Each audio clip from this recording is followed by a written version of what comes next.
Morning student, स्वागत है आपका science classes bye Yashpal sir. और आज हम लेके आए हैं लेसन नंबर 3। आज ही हम स्टार्ट कर रहे हैं इसको। इससे पहले मैंने लेसन नंबर 1 और लेसन नंबर 2 कंप्लीट कर दिया है, आप प्ले लिस्ट में जाकर देख सकते हैं। लेसन नंबर 3 अनुवांशिकी है। ये 10th के हिसाब से तो बहुत इम्पोर्टेंट तो है ही, लेकिन अदर कम्पिटिटिव एग्ज़ाम के एवज में भी बहुत ही इम्पोर्टेंट चैप्टर है। बहुत ध्यान से सुनना, एक एक लाइन बुक्स के अनुसार मैं पढ़ा रहा हूँ, एक एक फंडामेंटल क्लियर कर रहा हूँ आपका। कोई डाउट रह जाता है तो आप कमेंट्स बॉक्स में ज़रूर लिखना। क्लियर है? जेनेटिक या आनुवंशिकता को समझने के लिए सबसे पहले 2 परिभाषाओं को हम समझेंगे। सबसे पहला है वंशागति, हेरिडिटी। देखो हेरिडिटी क्या होती है, इसका एक उदाहरण लेते हैं, बिल्कुल सिंपल सा। हेरिडिटी में हमने किसी के परिवार को देखा होगा, किसी के परिवार के दादा पापा और वे स्वयं बहुत ही लंबे होते हैं, या किसी के दादा पापा और उसके खुद के बाल उड़े हुए रहते हैं। इसका क्या कारण होता है? ये एक गुण एक पीढ़ी से दूसरी पीढ़ी में ट्रांसफर होते हैं, उसको क्या कहते हैं? इसी को क्या कहते हैं? वंशागति या हेरिडिटी कहते हैं। तो इसकी डेफिनेशन लिख सकते हैं, लक्षणों का वह गुण जो एक पीढ़ी से दूसरी पीढ़ी में संचरण होता है वंशागति कहलाता है। क्लियर है? अब इसकी दूसरी डेफिनेशन हम देखते हैं, वेरिएशन या विभिन्नताएं। देखिए हर इंसान में अलग अलग विभिन्नताएं होती है, अलग अलग उनके गुणों में अंतर पाया जाता है, और वेरिएशन या विभिन्नता ही विकास का आधार होता है। और इन दोनों का, हेरिडिटी और वेरिएशन, दोनों का जीव विज्ञान की जिस शाखा में अध्ययन किया जाता है उसी को आनुवंशिकी या जेनेटिक कहा जाता है। क्लियर है? तो हमने आनुवंशिकी या जेनेटिक की डेफिनेशन देख ली है। क्या होता है किसमें? इसमें हेरिडिटी, वंशागति और विभिन्नता का जिसमें अध्ययन किया जाता है इसको हम कहते हैं आनुवंशिकी कहते हैं। अब ये जेनेटिक्स में वैज्ञानिक आए, अपना योगदान दिया। कौन से वैज्ञानिक ने क्या प्रयोग किया वो देखेंगे अपन, इन्होंने क्या लिया, क्यों लिया वो भी देखेंगे, इनकी आलोचना हुई वो भी देखेंगे। तो सबसे पहले मैं नाम लूंगा डब्ल्यू वैटसन।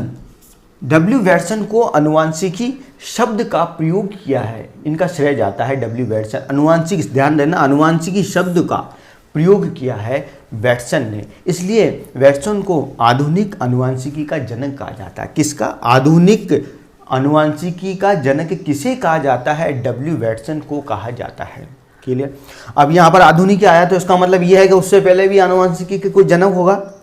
बिल्कुल था, और वो था बहुत ही प्रसिद्ध एक किसान परिवार से, बिल्कुल गरीब, जिन्होंने हम आज तक याद कर रहे हैं, और वह है ग्रेगोर जॉन मेंडल, जिसको आनुवंशिकी का जनक कहा जाता है। ध्यान रखना, आनुवंशिकी का जनक तो ग्रेगोर जॉन मेंडल है और आधुनिक आनुवंशिकी का जनक डब्ल्यू वैटसन है। समझ में आ रहा है? ओके। आगे बढ़ते हैं। ग्रेगोर जॉन मेंडल की बात आ जाती है तो सबसे पहले इसका परिचय देखते हैं, इन्होंने क्या किया है। देखिए इनका जन्म ऑस्ट्रिया के बूनशेर के सिल्सिया गांव में हुआ है। ओके, 1822 में हुआ है। नॉर्मल चीज़ें आपको ध्यान रखना आवश्यक है। शिक्षा इनकी 1842 में इन्होंने दर्शन शास्त्र में डिग्री की है। ध्यान रखना, दर्शन शास्त्र में डिग्री की है, क्योंकि इसकी आलोचना में आएगा, वो देखेंगे अपन बाद में। दर्शन शास्त्र में डिग्री की है इन्होंने। 1843 में ऑस्ट्रिया के बूनशेर में एक चर्च में वे क्या हो गए? पादरी नियुक्त हो गए, और यहीं जाकर इनकी एक नया जीवन की शुरुआत हुई। किसकी? ग्रेगोर जॉन मेंडल की। पादरी बन गए। पादरी के वहाँ चर्च में गार्डन था, और गार्डन में इनको बागवानी का बहुत शौक था, क्योंकि किसान के बच्चे थे। तो वहाँ पर इन्होंने क्या किया? एक पादप को उगाया, और इसी पादप पर आगे जाकर आनुवंशिकता के नियम दिए। वह कौन सा पादप है? मटर का पादप है। और मटर का वैज्ञानिक नाम क्या है? Pisum sativum. तो क्या है भाई? मेंडल ने कौन सा पादप लिया? मटर, वैज्ञानिक नाम पाइसम सटाइवम। और इसी के आधार पर अगर इन्होंने नियम दिया, कौन से नियम है बहुत ही डिटेल में अपन अध्ययन करेंगे। यहाँ तक बात समझ में आ रही है? क्लियर है? ओके। अब आते हैं मटर का। एक क्वेश्चन बनता है कि साहब इन्होंने मटर का पादप ही क्यों लिया, वो भी अपन देखते हैं। देखिए मटर का पादप इसलिए लिया है, कुछ कारण थे। एक तो मटर के पादप लेने का कारण सबसे पहले ये था कि इसका मटर के पादप का जीवन काल 1 वर्ष था। इस 1 वर्ष में इन्होंने इसके पूरी जीवन चक्र, इसके सारे गुणों का अध्ययन कर लिया। अगर वो ऐसे पादप लेता जिसका जीवन काल बड़ा होता तो क्या वह इनके सारे लक्षणों का अध्ययन कर पाता? अनुमान नहीं कर पाता। इसलिए मटर का पादप लिया, क्योंकि जीवन काल इसका क्या होता है? 1 वर्ष होता है। दूसरा इसमें आएगा, मटर का पादप द्विलिंगी होता है। जायांग और पुंकेसर दोनों एक ही पुष्प में होते हैं, उसे द्विलिंगी कहते हैं। इससे क्या फायदा है भाई? इससे क्या होगा? स्वपरागण की क्रिया आराम से, स्वयं आसानी से हो सकती है। क्लियर है? अब तीसरा जो महत्वपूर्ण कारक है, इसमें क्वेश्चन पूछ लेता है, मटर के पादप में विभिन्न विपरीत लक्षण भी पाए जाते हैं और इन्होंने 7 लक्षण बताए हैं आपके मेंडल ने इस मटर के पादप में। ध्यान रखना, मटर के पादप पर अध्ययन किया, 7 वर्ष तक अध्ययन किया। कितने वर्ष तक? 7 वर्ष तक अध्ययन किया। क्यों लिया पादप वो देख लिया, और 7 इसके पादप के लक्षण बताए वो देखते हैं अपन। देखिए पादप की ऊंचाई, मटर के पादप की ऊंचाई देखी, और इसके प्रभावी लक्षण क्या था? वह लंबा भी होता है, बौना भी होता है। इसके लक्षण देखे। पुष्प की ऊंचाई देखी, कक्षीय और अग्रस्त होता है। परिपक्व फल की आकृति और प्रभावी लक्षण इसमें क्या दिखाई दे? वह फूली भी होती है और संकीर्ण होती है, अप्रभावी। अपरिपक्व फल का रंग कैसा होता है? प्रभावी होता है उसको तो हरा, और जो अप्रभावी होता है उसको पीला। पुष्प का रंग बैंगनी जो होता है उसको प्रभावी, और सफेद होता है उसको अप्रभावी। और बीज की आकृति गोल, जो प्रभावी गोल होते हैं उसको प्रभावी नाम दिया, और झुर्रीदार है उसे अप्रभावी नाम दिया। आगे जाकर अपन इसको ये शब्द आएंगे, आप गोल, पीले, झुर्रीदार, हरे, ये सब आएंगे। बीज का रंग पीला, प्रभावी को क्या? पीला, या पीले को प्रभावी और हरे को अप्रभावी कहा। तो मेंडल सबसे पहले अनुवांशिक की डेफिनेशन देख ली। अनुवांशिक की डेफिनेशन, डब्ल्यू वैटसन का योगदान देख लिया। डब्ल्यू वैटसन को आधुनिक अनुवांशिकी का जनक कहता है। फिर आए ग्रेगर जॉन मेंडल को, जिनको अनुवांशिकी का जनक कहा जाता है। इन्होंने इनका शिक्षा, इनका परिचय और ये पादरी कहाँ रहे वो देखा। कौन सा पादप लिया, क्यों लिया, इसका वैज्ञानिक नाम क्या है वो देख लिया। अपन ने क्वेश्चन पूछता है ये, और इसने 7 वर्ष तक अध्ययन किया और 7 इसने लिए। अब क्या होता है इसमें, इस आधार पर इन्होंने आनुवांशिकता के नियम बून नेचुरल हिस्ट्री सोसाइटी के सामने प्रस्तुत कर दिया। लेकिन इन्होंने किसी प्रकार का इंटरेस्ट ग्रेगर जॉन मेंडल के नियम में नहीं बताया। इसके कुछ कारण हैं। उसके कारण यह है, उस समय डार्विन जो ओरिजिनल ऑफ स्पीसीज बुक्स थी वो बहुत ही उसका प्रचार प्रसार हो रहा था। सब वैज्ञानिकों का ध्यान उस पर था, मेंडल वैज्ञानिक का कोई ध्यान नहीं दिया।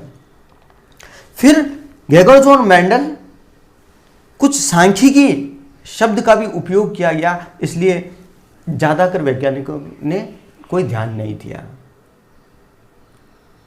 और इन्होंने जिस बुक्स में इसका वर्णन किया वो बहुत सिंपल है, या किसी उस पत्रिका में उनका वर्णन किया वह बहुत कम जने पढ़ते थे। ये कुछ कारण थे जो ग्रेगर जॉन मेंडल की असफलता के कारण बने। लेकिन ये जब जीवित रहे, जब तक इनको अपने प्रयोगों का यश और महत्व नहीं मिला।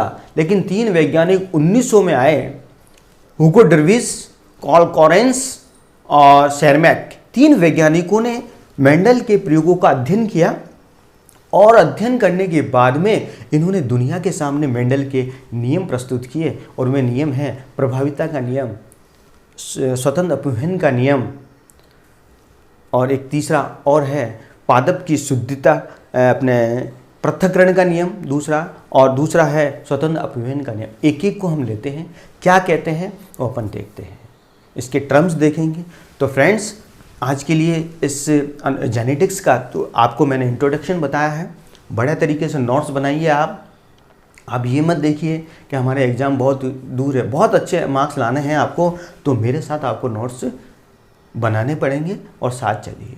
रोज़ डेली वीडियो देखिए, और इसको ज़्यादा से ज़्यादा अपने फ्रेंड्स में शेयर कीजिए, क्योंकि उन्हें भी मालूम पड़े। क्योंकि अभी तक किसी बुक्स का किसी को स्टूडेंट को बुक्स के अवेलेबल नहीं है तो उनको ये, और अपने चैनल को, मेरा चैनल है science classes by Yashpal sir, उसको सब्सक्राइब कीजिए। नया नया वीडियो है मैं डालता हूँ तो आपको उसका नोटिफिकेशन मिल सके। क्लियर है? किसी प्रकार की समस्या है कमेंट्स बॉक्स में जाकर कमेंट्स बॉक्स लिखिए। मेरे फ़ोन नंबर भी दे रखे हैं, फ़ोन नंबर ज़रूर कीजिए। ओके स्टूडेंट, और इससे पहले मैंने लेसन नंबर 1, लेसन नंबर 2 वो मैंने अपलोड कर दी हैं, वो जाकर आप देख सकते हैं। तो नेक्स्ट वीडियो में मेंडल के अपन नियम लेंगे। Thank you very much.